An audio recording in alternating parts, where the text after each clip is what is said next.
Hello and welcome to the Raptors Weekly Podcast. I'm your host, Samson Folk, and today I'm joined by a wonderful writer who's been on this podcast a few times before, but she's also the authority figure on all things under the umbrella of the NBA summer vacation. How are you, Katie Heindl? I'm great. I spent all day at a pool. Very on brand. Wow. A pool, is this pool that has access to sun or vice versa? Yeah, an outdoor pool. Sorry, I should have specified, but I feel like if you're hitting up a pool at the end of July, it's probably outdoor. Well, I thought maybe you'd be swimming laps, No. getting ready No. for a triathlon maybe, putting in work. No. That waits until August. Oh, okay. Well, that's soon then. Are you excited for your training to start? Yeah, super stoked. Fantastic. The first question I have for you today is, which NBA player... Right off the bat, I love it. Yeah. Let's get into it. And I'm wondering what you think. Which NBA player would be the most likely to start a band called Democrat Witch Hunt? This is pretty easy to me. It's Gordon Hayward, because if you didn't know, folks, he is a bit of a Trump supporter. And so you're thinking that Democrat Witch Hunt would most likely, it wouldn't be ironic, it would be very literal. If we're gonna the question was not whether it was an ironic band, but I'll give you the literal and the ironic. So the literal, Gordon Hayward, and then I think for an ironic band, probably Steven Adams. He would fit well. He's got I think so. Yeah, a large Jason Momoa who likes to sing. Wait, what does he play, or does he sing? What do you think? He's gonna sing. Wow, he's got a bit of like an Australian twang. Tough to say, because plenty of bands, like British musicians, Australian musicians, they seem to lose their accent when they sing. And that's why American and Canadian accents are the most pure form of English. I've long held this belief. Thank you for affirming it. Oh, wow. I think it'd be great if Steven Adams was the lead man and he had like a guy named Robert on drums. They call him like Razza because they do that in Australia. Okay. Yeah, I could see that. See that. Come on, Razza. We got to play. Anyway. It would kind of be like a reggae rock, like, mashup style of band. Wow. It wouldn't be very good. Okay. Have you watched Community? The show? A little bit. Okay, have you ever seen the episode where Vaughn has his own band and Pierce joins the band? They sing like kind of reggae music? No, because I don't even know who those people are on the show. Okay, well, we'll go to the next thing. The next thing that I want to ask. Yeah, we'll put a pin in it. We'll table it until you catch up on Community. Do you think it's cruel that guys like Eric Gordon can get their body fat percentage to roughly 7-8%, but still have chubby faces? How is that fair? No, I think it's pretty cute. I think it's pretty endearing. I think if the league was full of like chiseled face, cheekbones that could, cut glass like Serge Ibaka, it would be pretty severe all the time. So it's nice to have guys like Eric Gordon, Kyle Lowry, our own Kyle Lowry, stepping up in the chubby cheeks department. But Kyle Lowry, when he gets his fat percentage down, he doesn't have chubby cheeks anymore. The 2015-16 season.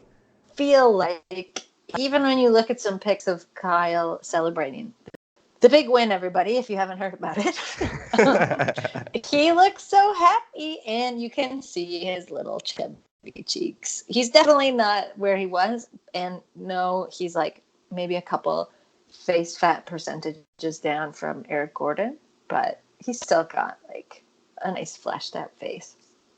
Okay. As a guy who holds the fat in his face before anywhere else, I have a couple qualms with that whole thing. To get into your main thing, the thing of which you have so much fame for outside of the Basketball Feelings newsletter. Mm-hmm. How do you go about compiling all the data for the NBA Summer Vacation Watch? It seems like a lot of work to me. Yeah, it is, but it's a labor of love, so it doesn't really feel like work. I'll let you in on a little secret. For the last 2 years, so this column, this is now its third summer going strong, which is amazing, and I'm really grateful and happy to have it. But for the past 2 years, I would just kind of web scour players' Instagram accounts, like Twitter accounts. Occasionally, they would go rogue and like this. I'm glad this is kind of gone, but in years past, Snapchat was still a huge thing. I feel like that is now out with a lot of players, thank God. Because for Snapchat, you kind of have to find other so like, because I refused to get Snapchat. So I would have to find it from other places. But this year, I started I wouldn't call it a burner account because I take it seriously, but I started a Instagram account for basketball feelings, and I follow exclusively NBA players. So players are mostly now using like moments than they are sharing actual photos of where they are when they're there. So this is an experiment in how people are using social media through the years. But so what I do throughout the week is basically just like screen cap trips and like interesting instances of where players are. And then if it feels a little light, if it's getting into midweek and, there's some gaps to be filled, then I basically go deep sea diving into the depths of every team's roster. And so when you're looking at that stuff, do you ever have to sleuth anything? Like, is there any TMZ supplied photos, or do you have any contacts out in like Barbados that you say like, hey, listen, you got any NBA players coming in? Anything of that sort? No, but like, I kind of want to get to that point, if only because of how, like, there are certain trips this year that seem to replicate every week. Like, every single week since the summer has started, there's been an NBA player at Lake Como. And I'm truly like, is there a timeshare situation going on there? Is there like, does someone have like a line out on agents and they're like, yeah, get your guys to come stay at my beautiful villa? Because that is a really popular location. If you ever need a Puerto Vallarta contact, I'm your True. guy. Why aren't you out there scouring the streets? Doesn't seem that fun.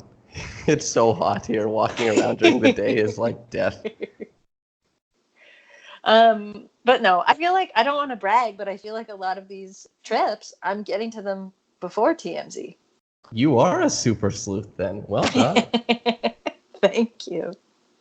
You're a regular Hardy boy. I just take it like probably way too seriously than anybody should. So like what Blake is to spreadsheets, you are to Summer Vacation Watch. Is that? Yeah, that's a pretty apt, I think that's an extremely apt comparison. Thank you. I'm very glad to have made it then. So you're saying everybody's repeating things. Do you think that, and this leads to my next question, if you're repeating what somebody else did, do you think that's kind of tacky? Or given the money they have, do you think that NBA players are on the whole really good or bad at vacationing? Or is that too judgy and pretentious already? Like if guys are taking similar trips or the same trip? Sure. Is that what you meant? Yeah. Okay. No, I feel like they're just like us. I mean, I feel like there are times when vacation destinations get really hot amongst like a group of friends. Like maybe last year and the year before, it seemed like everybody I knew was going to Mexico City. And it's an amazing place, so of course, but it just really seemed like that was the trend. So, I think people forget, as much as like not all NBA players are friends, they're all technically colleagues. And if someone has a good trip and they sort of see or hear about it from someone else, it's a pretty insular world. So I think they take tips from each other. I think they are just as easily influenced of like by Instagram or by what they see. And they're like, hey, that trip looks sick. I want to go there. Some of them are like definitely way more adventurous. Like Steven Adams is always just like going to really far flung, interesting locations where you're like, how'd you end up there, buddy? But it seems like pretty like up his alley. And other guys just want like a chill place where they know that they can relax. So of course they're going to ask their other friends in the league where that should be. So no, I don't think like there's no judgment, Samson. Like there's no judgment in NBA Summer Vacation Watch. I mean, there is obviously judgment. That's also the point of it. But the judgment system, I don't know if you've noticed, is extremely arbitrary. Okay, definitely. Well, since we've identified that there's a floor and the floor is quite high, as long as they enjoy themselves and they're people and they deserve happiness, is there a ceiling? Like you mentioned Steven Adams, but who else has been doing an exceptional job? Kevin Love comes to mind. He's touring everywhere, taking a lot of thirst trap pictures where he looks fantastic. But is there people who do a really good job consistently? This is year 3 for you. Yeah. So there are some rules. So I do have some like parameters when I set out to do this, because for me, it's not a vacation if guys are just like working out on the beach or in a pool, as much as I want to see players in those locales in the summer. So that doesn't count. So there is such a thing as a shitty vacation in that sense. um, and then as far as like the ceiling, this summer, it's probably been Serge Ibaka so far, because as soon as the season was over, that guy took off and he went on vacation for like 3 weeks straight. Well, Serge Ibaka, I feel like, has always done things his own way. And to nobody's chagrin, I Yeah. think everybody really likes what he's been doing. Is the mix between work and pleasure called the Buddy Hield quotient? Is he the Yeah. So example? yeah, that was a good example in this past vacation watch. So it was like a summer vacation watch stalemate, we'll say. So the way that you break a stalemate or decide whether or not it's a vacation. So basically what happened is Buddy Hield went to the Bahamas, but he's from the Bahamas. So the question is, of course, is he technically on vacation? For this instance, he stayed at like a beautiful, I would say traditionally more vacation oriented hotel. And he took a couple day trips to like beautiful islands. One island seemed to have a lagoon full of like ramped up pool inflatables. And he did post a picture of him post workout on the beach, but he didn't post any pictures of him working out on the beach, which is important. He just looks like appropriately like sweaty and like satisfied with like the ocean in the background. Right. Do you dive into the difference between, an upkeep workout and an NBA workout? Because when Kyle Lowry trimmed down, got super jacked, those weren't upkeep workouts. No, I don't care about that's like workout watch, which is not what I'm interested in. Okay. Maybe you could do that, but I'm not doing that. So no, any workout, I don't care. It's not what I'm trying to see. It's not what the people are following Summer Vacation Watch for. So with the buddy thing, how you break the stalemate is you stare at the photos that like Right. cause the stalemate to begin with, and if you find yourself kind of smiling, then the more you agree it's a vacation. Well, Yeah. that's quite interesting. Yeah, you can trust your gut in that sense. But as far as like ceilings, there's like a Summer Vacation Watch MVP that I've named every summer. The first year it was Patty Mills. The second year, last year, it was Jimmy Butler. And this year, it's like Serge is a extremely strong contender. I'd say that he actually has no. I don't know if anyone else is really in the running. Chris Bosh is having a fantastic vacation right now, but I'm also like, he's not technically in the league anymore. So if you're watching Serge Ibaka, and I brought up Kevin Love earlier, so let's just put those two Oh yeah, head to let's head. talk about Kevin Love. Let's talk about Kevin Love because that's a good example of like how you can kind of like steer a vacation wrong by trying too hard. Because if you want to talk about ceilings and like vacations that seem unobtainable, Kevin Love basically just like remote helicoptered himself and his girlfriend and their like puppy to a bunch of like remote locations in northern BC. Who held like honestly just like places you're like why are you on a glacier, kayaking shirtless, um, and he like airdropped all the equipment, so he was like going around on ATVs, sea kayaks, like in like beautiful glamping style tents. So to me, and he had his shirt off the whole time. So he was trying to do this like hot girl summer thing, but it was like trying a little too hard. You went for hot girl summer, but he ended up with the city boys, is what you're saying. Yeah, he's just kind of like we all see you, Kev. Just kind of like take it down a notch. Enjoy yourself. Don't make it so much like here's my like curated vacation.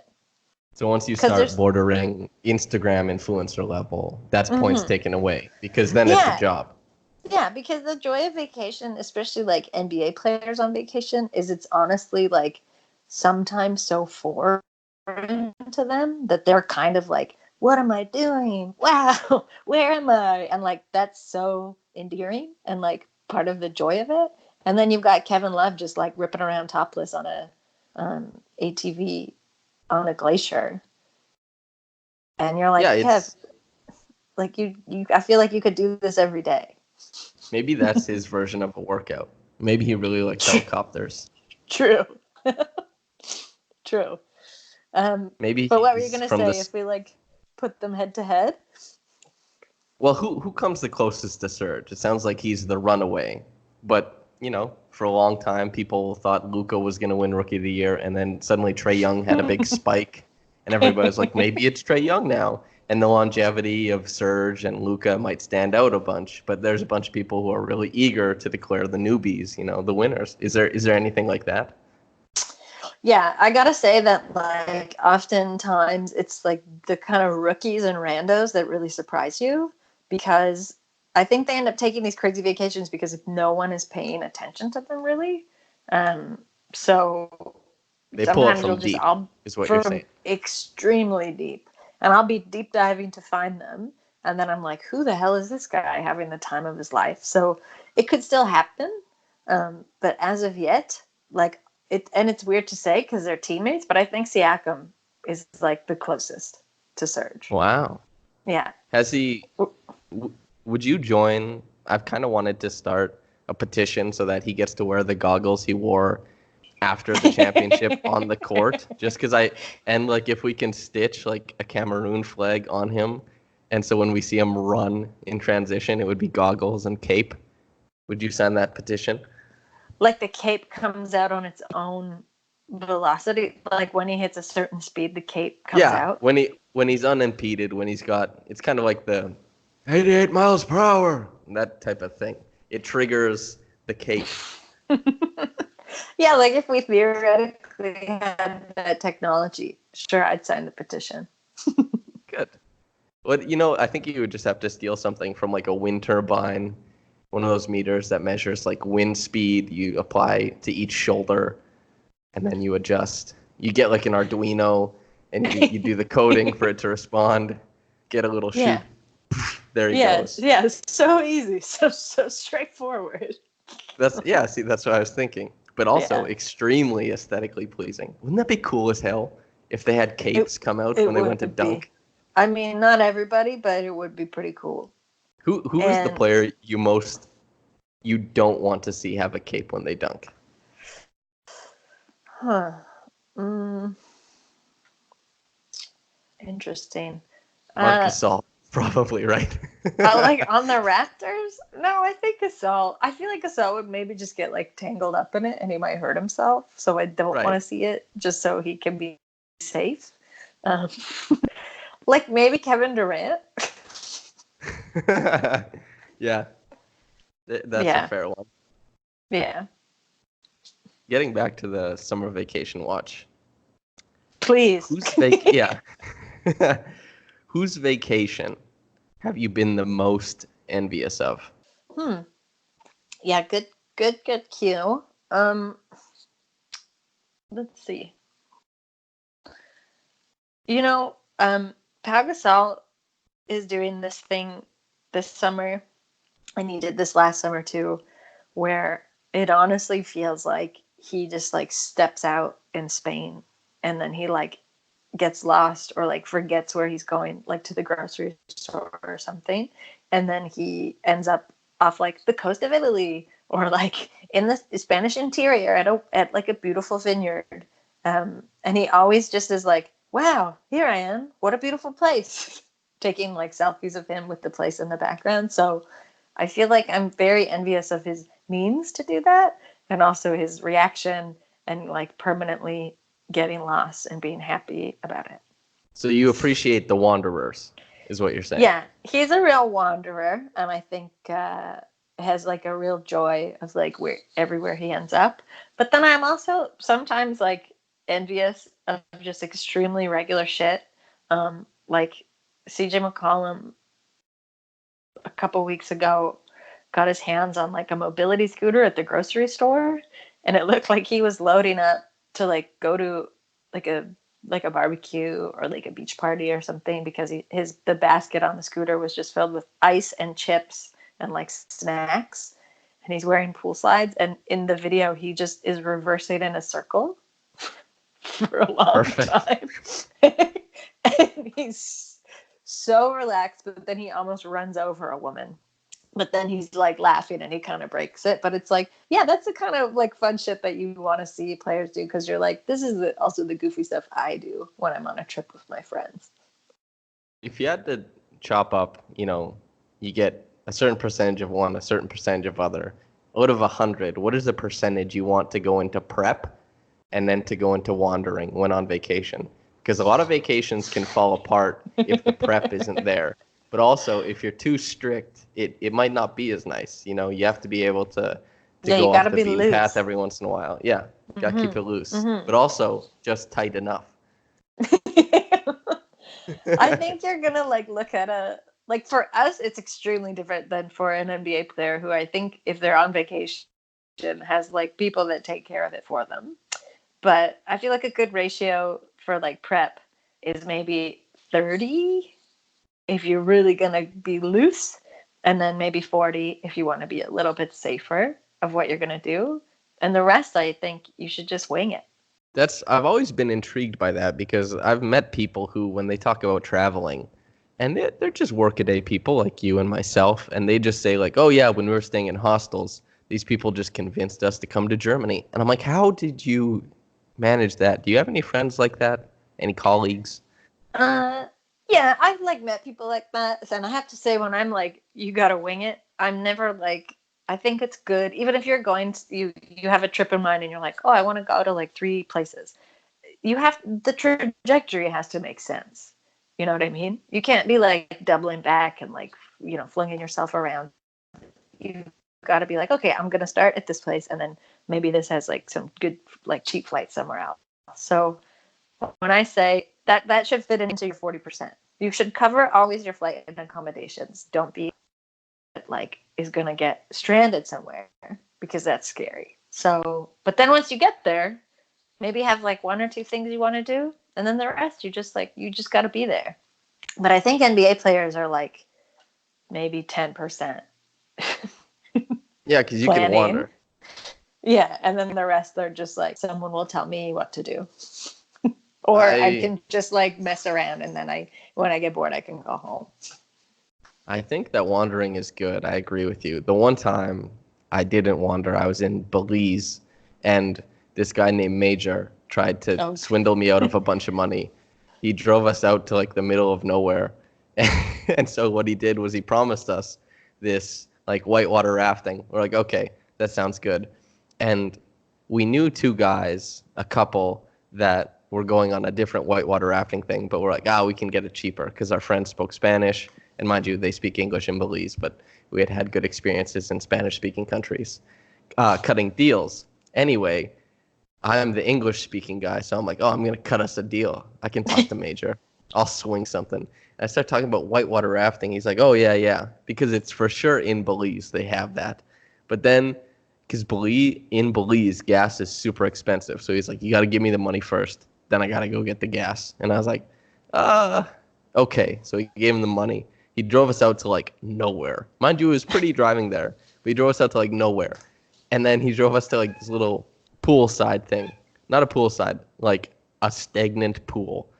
And then he was like, I'm going to go get like rubber, like inflatable rafts. And I was like, what are you talking about, man? Like, we're not just like going to be like in a stagnant pool on like a rubber, like inflatable thing. But that was what he had planned. and I didn't know how it got misconstrued that I was like, that's exactly what I want. But we drove like 40 minutes out, and then we drove like 40 minutes back because I was like, listen, man, this isn't going to cut it. You got to drive us back, and you only get a little bit of money. I felt bad because I felt bad in a way because I was like, well, he wanted to make more money, but also didn't feel as bad because he knew what I was saying and he tried to swindle me. And he did get some money. So, Major, if you're listening, which you aren't, you're probably listening. You're probably listening to Young Thug right now, which, by the way, they had a radio station in Belize that played only Young Thug, which is probably the best part about Belize. But yeah, anyway, Major, don't do that to anybody else. You'll get bad reviews on your Google, whatever it is. The next question I have for you, Katie, the very next is, have you found there's any correlation between a long summer vacation and better or worse play? Or maybe even, is there a certain place that somehow churns out impressive seasons after visiting there? Oh, interesting. Very good. I wish this were true, and I wish I had like figured out the ratio for it.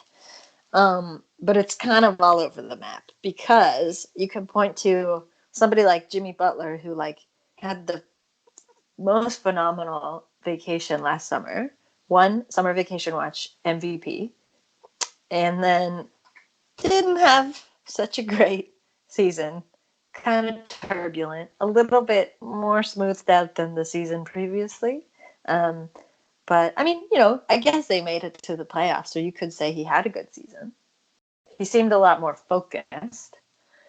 But, I can't say like, oh, he was in Italy, then he came back and like Italy's a secret. Serge also was in Italy for a long time this summer, so I guess we'll see. We'll keep an eye on that.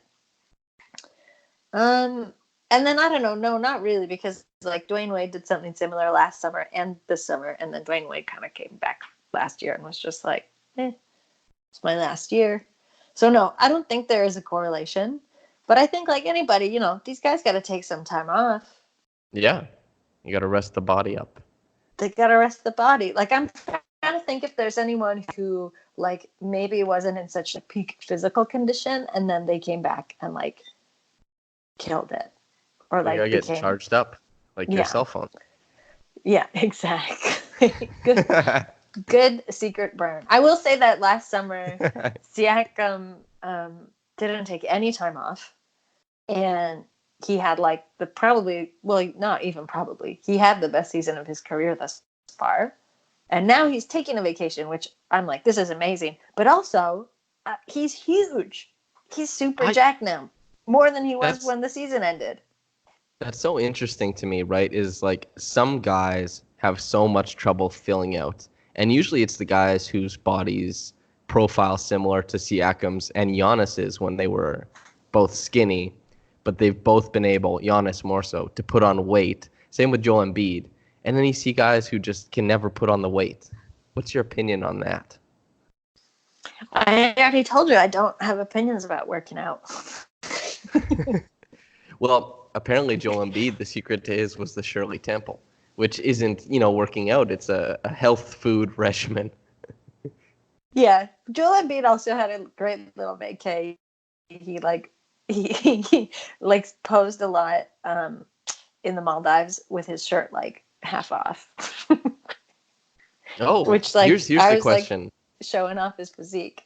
What? Hell yeah. The question I most want to ask you, I remember us disagreeing about Chris Paul, and which is okay, but I'm gonna ask you, which player did you most dislike, which swung you with an excellent vacation? Like you watched it, you're like, only a cool person does this vacation, or even the person who you admire the most because of the vacation they took. Yeah, that's a good question. Like this summer, or like I'm loaded in general? with good questions. I've got so many for you. Like, at any point in time. At any point, okay. Klay Thompson has done that to me a couple times. Because he's like a completely like summer vacation has given us China Klay, which for 2 summers in a row was just like, who is this man who's so happy and like partying and like letting loose and actually has a personality. And that was Clay. And this summer too, he was like, he's kind of laying a bit low. Understandably, I guess he's still recovering, but he was out on a boat, like with no preamble, no explanation as to what boat, where he was, how he got there. And then he like pans his camera up and there's just like a pod of dolphins like leaping out of the sea. And he just seems so happy. So Summer Clay to me is a person who I look forward to like almost meeting again like a new friend every year, because throughout the regular season I'm kind of whatever about Clay. Right. Well, I guess the next question, the obvious one then, is dolphins. Are they in your top 10? Like in my life? Are they a top 10 animal? Top 10 animal. They're extremely cool. Dolphins are extremely cool. And if you think about all the ways we're really, dolphins and whales, like we're really fucking up the ocean. And it's extremely depressing to get into. I don't know that we should go down this road, but very cool, very ancient, smart mammals that we're like ruining their home. Yeah, it's like a home invasion is what we're doing.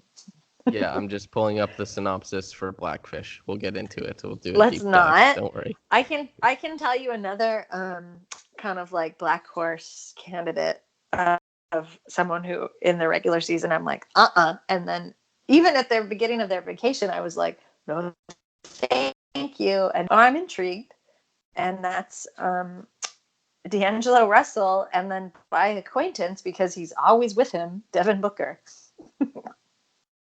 I love D'Angelo Russell so much. Okay.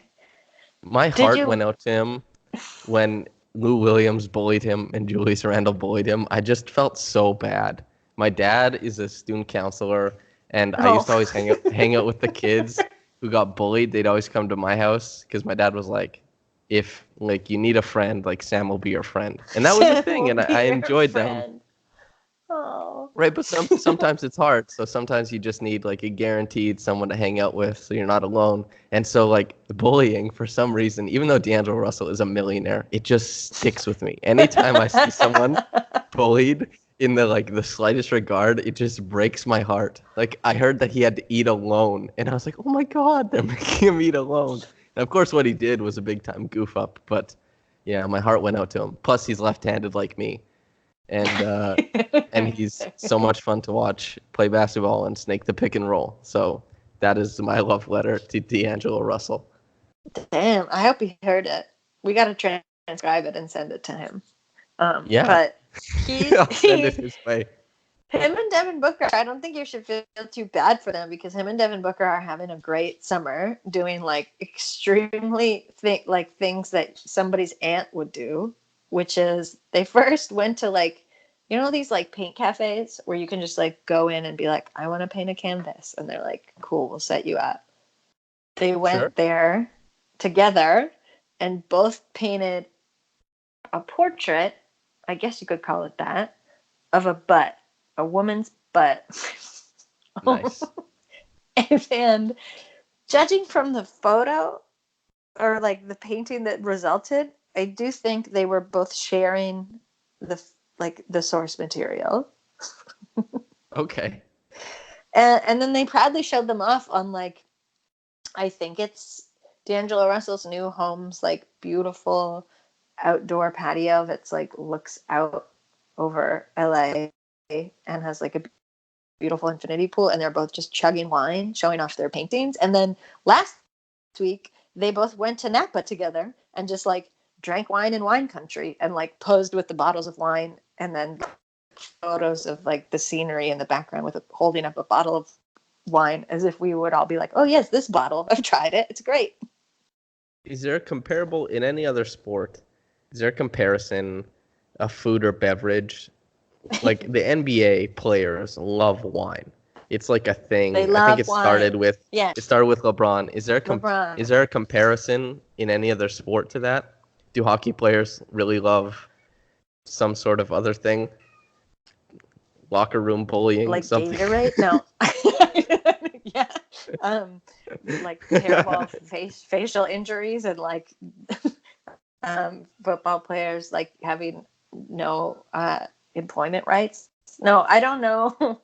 I don't think there is, which is I think what makes like another reason why I think the NBA is very incomparable when it comes to these like really fun personality driven moments. Yeah, that's the Because thing. it's cool when a bunch of people get into wine at the same time. It makes it all worthwhile. Yes.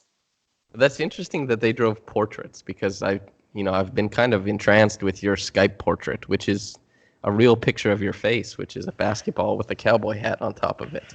Yeah, and how interesting is that? Beautiful. It's extremely realistic, everybody. Very on brand.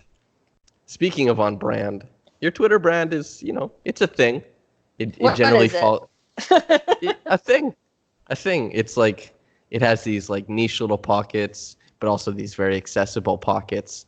And I think that's why the next segment, the Twitter questions, will give us some good meat to chew on, or whatever is better to chew on. So, listener, you'll be hearing the Twitter questions soon. And welcome back. Introduced by my speaking voice and Katie Heindl's laugh, who will also be taking in the Twitter questions with me. We told you to send them in on Twitter. You sent them in. Katie said specifically to ask her about pools, and James Gleason at Gleason Avenue did so. Would the Lakers be a whirlpool because they are fun to look at, but once you're in, you're kind of over it? I'll hand this one off to you. Yeah, thanks, James, for coming through in a huge way. Can always count on James to do that. No, the Lakers, like I assume James means like one of those wave pools at like a water park that are a little bit exactly like he said. They look fun, and then you get in and they're kind of, you could be over it because you're like, this isn't exciting enough. But I've always found that they're kind of scary, and like you almost drown all the time. Like there's like people flailing all around you. The waves, you don't time the waves properly. You're getting waves in the face. You're going under the water. So, but I do have to say, I think that's giving the Lakers a little bit too much credit because I think the Lakers are going to be more like a log ride. A big splash at the end. A very big splash at the end. Like there's like the build up, when you're like going up and you're like, oh man, this is going to be scary. We're going to get Anthony soaked. Davis, and then step back threes. JaVale McGee, contract extensions. Lance Stevenson, Rajon Rondo. You're like, I've seen this in the past when I was younger, and it looked pretty good. Yeah. But then, not that exciting. Something you've already seen before and offers no new entertainment value. So, and you don't really even get that soaked. And when you do, it's from this like tepid water that you're not sure how long it's been hanging around for. Yeah. Like when you take a drink to bed, like a water to bed, and like it stays there for like 2 days. And then when you're in bed, like 2 nights later, and you're like, oh man, I'm thirsty. And you look over, you can kind of see like the dust sitting on top. You give it a little shake, you drink it, and then you're immediately disappointed. You're like, oh, this was the bad idea. This was the bad idea to follow through on. Like, I don't think they're going to be that dank, but like it's getting close. I think genre. Yeah. They're going to be like, someone said this that like, because I was like, why do I like the Lakers so much? And it's because I think the whole season is going to be like summer vacation. Maybe. I've grown to hate them in a way because my best friend Oleg, who for a long time in his life was specifically a LeBron fan, and all the comments aside about LeBron fans, that's fine. And I hugged with him, and we celebrated together when LeBron beat Golden State. It was one of the best games I've ever seen, one of the best series I've ever seen. But he's kind of, when the LeBron and the Lakers melded together, became kind of horrible. Like you can't stand the commentary. And prior to last year, my friend Malcolm and I both said that the Lakers wouldn't make the playoffs. Even with LeBron, we're like, no, they're not going to make the playoffs. And so we haven't been given a grace period to make fun of the Lakers for that. But he's also saying that we just have to respect this season until it's over. It just feels like it's impossible with him. He won't hear any slander against the Lakers, and so the Lakers for me have gotten far more irritable, specifically because of my best friend Oleg, who I love, by the way. I think this is like the least irritable iteration of the Lakers that's ever existed, or like irritating rather. They might be irritable personalities with each other by the time the season gets going. I think the team is fine. Yeah, I think the team is fine, almost even bordering on fun, if only because like I love AD. I love that Boogie and AD are together again. JaVale's like one of my most favorite players, and I'm stoked that he's stoked. And just like the three of them, and I like LeBron. I don't know. Yeah, I guess people hate him, but I do think that's an extremely boring take by now. So he's just like in the right place for him. He's extremely LA type guy, and like trying to make the Lakers a new but old sort of thing himself. Like take them away from the Showtime Lakers. Don't make them so like grim. But I don't know. I don't know that anyone knows yet what this team will look like, including LeBron. So I think they're going to just like potentially have fun. Yeah. Well, LeBron, I find LeBron to be extremely lovable. And also no missteps as like the ambassador for the league in like 12, 15 years. He wasn't the ambassador when he like in his rookie and first 3 years, but like since then, no missteps. Talks about the right things. Except for like when he was interviewing Drake. I didn't like that, but that's fine. He let Drake use him as a press conference. Or he let LeBron use him as a press conference. I couldn't believe it. Yeah. But no, but like anyway, the Lakers, the Lakers are like, they're either like a log ride or like a lazy river. Lazy River is probably pretty good. Yeah. With what at the end? Like, does it ever get not lazy? No. I think you could get jostled. Like maybe someone swims under you and tips, like tries to prank you and like tips your donut or whatever, and then you kind of come up stuttering. Through. Yeah, and you like fall asleep and you forget that it's coming. You're like, oh fuck, and then you get like a bunch of water in the face. But then you're like, okay, now I'm just cruising again. Yeah, Lazy River I feel like is pretty apt. I like that one. So the whirlpool. The whirlpool is that's a fine comparison, but Lazy River might even be better, which leads us to the next one, which is, I think, from another one of the people you know, Sean Keane, at Sean Keane. I do know Sean. Yeah, and he's what is he? The host of the Round Ball Rock podcast. Yeah, co-host. And yeah, he's the co-host, and it's a great pod, guys. If you're looking for something to listen to in the summertime and then continue on in the regular season. I hope you can plug other podcasts. Yeah, the one I just did. Oh, perfect. Yeah, we can plug other podcasts. I haven't been reprimanded by Zerari yet this whole year, and you and I organized the best looking men in the NBA, which I think if I ever was going to be reprimanded for, I think that would be the one. I mean, but that was probably the highest ranking podcast. I read the comments, and yes, very well received. So Sean Keane says, who are some potential mid-season trade targets for the Raptors, and how are they spending their summer vacation? So a bit of both worlds. I can see he's a comedian. He notices things. Very perceptive. An observer, as it were. Yeah, like I don't know. Like I'll be honest with you, I'm also like, who's up in the mid-season? I can tell you who's having a good vacation, who I would love for us to target. And sure, you can tell me if they qualify. Okay, Otto Porter Jr. He does not qualify, I don't think, but I love Otto Porter Jr. endlessly. So many of these guys are just like up for the like next year. That's all. Yeah. Yeah. Andre Drummond. My favorite. Yeah, he's also hitting step back threes. Yeah. I'm looking at this list. I don't want. It's you look at the list. Pickens. I'm looking at the list, and I gotta tell you about Otto Porter Jr. Slim Pickens. I want Otto Porter Jr.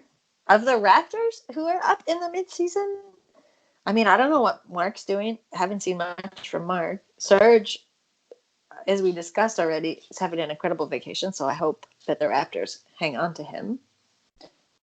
Same with Lowry, who I don't even want to talk about as an option that we're not hanging on to. So what did you think about Bruce Arthur's report that it was likely that he would be traded? Were you a fan or not a fan of that? I didn't read it. Sorry, Bruce. Not interested. No, I think I think anybody what this team it's fucking crazy that we're like, what's gonna happen at the end of next season when we haven't even started this one yet. But because you asked, I don't think Masai would do that to Kyle Lowry. I think he'll let him finish out one season, this season coming up. If he gets traded, which could totally be a possibility, we can consider that, but I think it will happen at the end of next season. What would you scream if Kyle Lowry was traded for Chris Paul? Oh, probably Samson. That's not gonna happen. Boy, would that be something. If Brian Colangelo was the leader of the organization, I think that's a real possibility, though. Thank God that's not, though. Can you tell me, why don't you tell me, you seem to have a better handle on our mid-season options that aren't Raptors, which clearly I've blanked on. So you tell me, and I'll tell you if they're appropriate based on their summer vacations. Who I'd love? Well, anyone from the Who's Lakers. that? I love that team. I'm a big fan. Just kidding. Wow, great joke. Let that one roll. It's tough for me to consider who the Raptors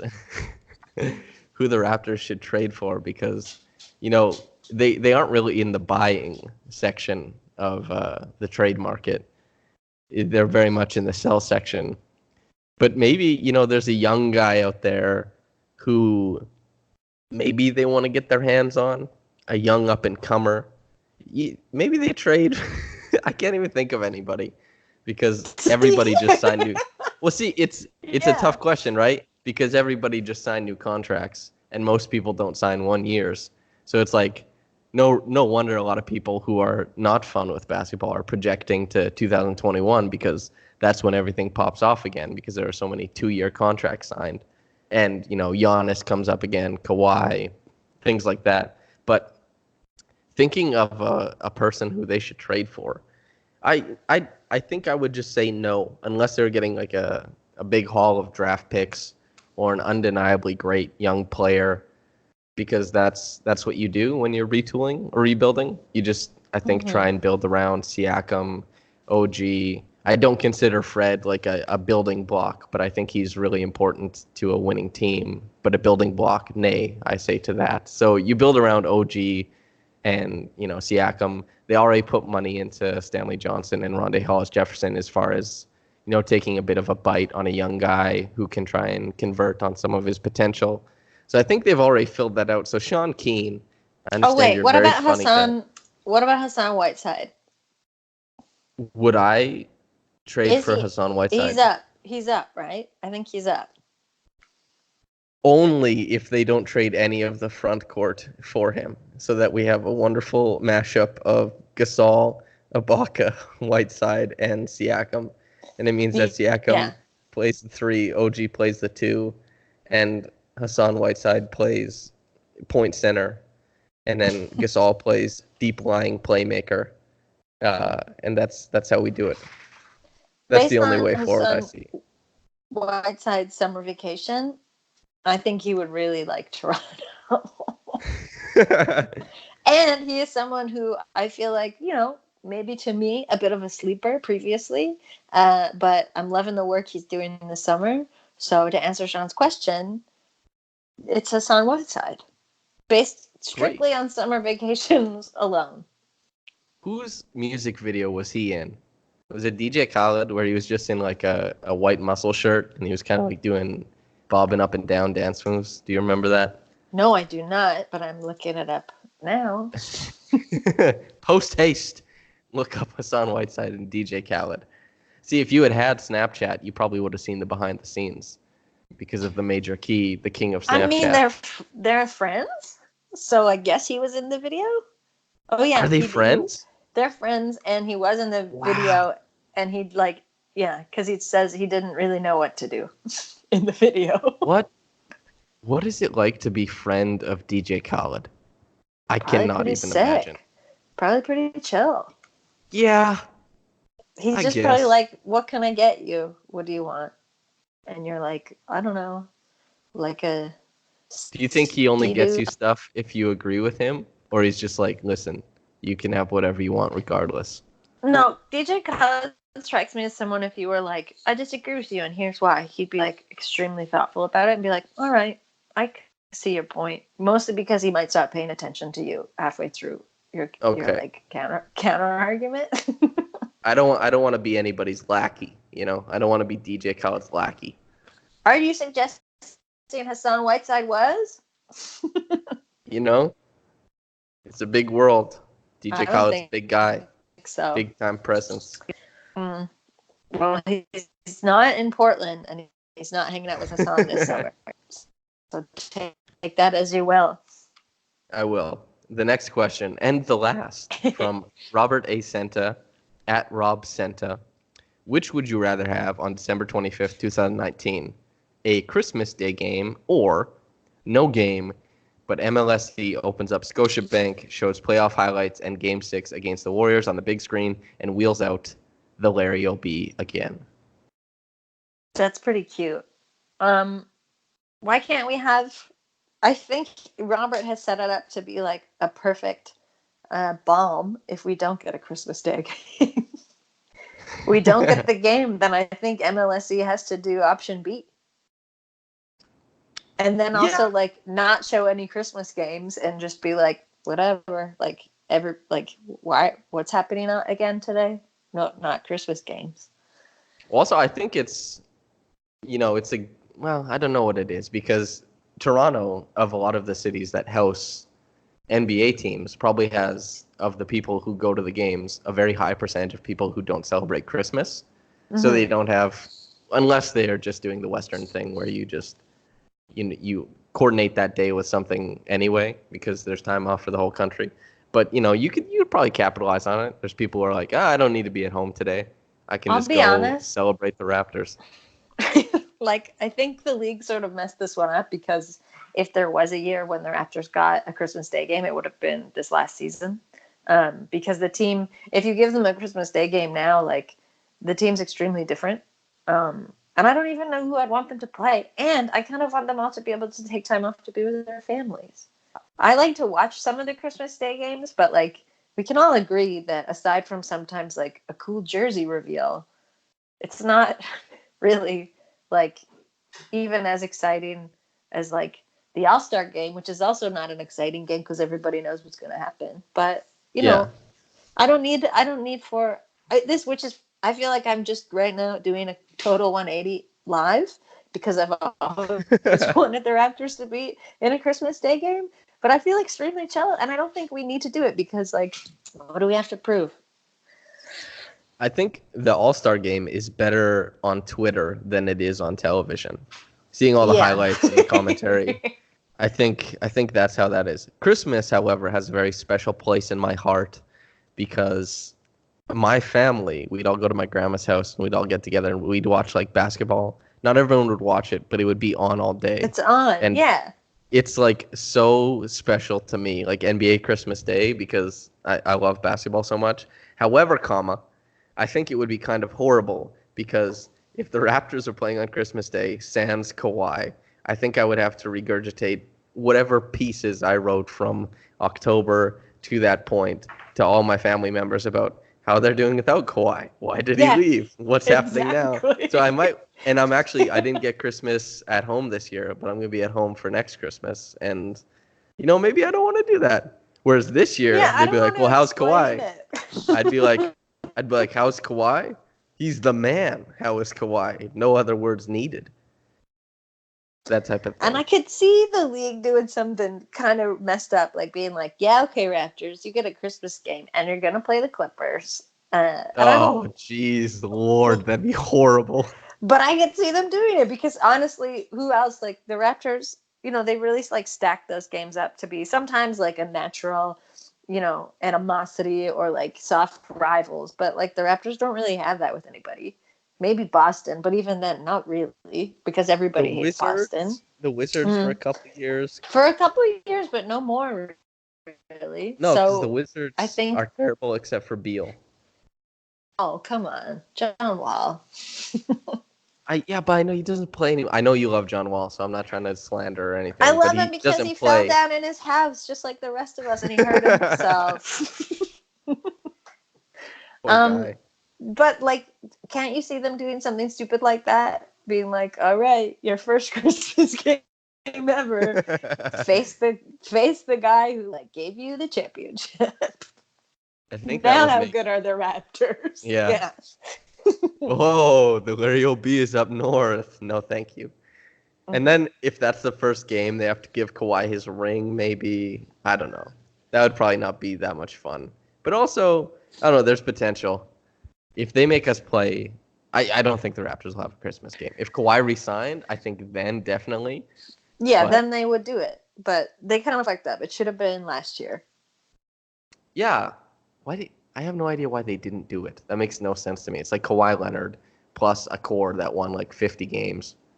What are you thinking, mate? Like, come on. Yeah. Anyway, I digress. And maybe this whole podcast digresses. A little maybe bit. This is the place to cut guys, it off. It's July. Yeah, I'm happy with all the content we've managed to churn out. I was like, I wonder if we can do an hour today. And hell yeah. Damn it, we've done it. Hell yeah, we've done it. It's the indomitable will that we have to provide this stuff. And talent. Yeah, yes. Mucho talent, very much so. Before you go, and before I send you off, is there anything that you wish to plug besides, obviously, Basketball Feelings is her newsletter, everyone. It's fantastic, and you can read it and subscribe to it. The NBA Summer Vacation Watch, which is also terrific. And you come out with stuff every once in a while that's like in print and on other websites. Do you have anything to add? Let me think. Like, it's coming up, but I can't talk about it. Oh, I have some stuff coming for Raptors Republic. Sure. Since this is the Raptors Republic podcast. Oh, wait. I think I know what that is. Should I say it? It's not a huge deal. It's a recap. Is it related? Oh, it's a recap. Then yeah. I don't know what it is. What did you think it was? Maybe I'm looking at the schedule, and I thought it was the player review / GM review. Yeah, it's the review recap.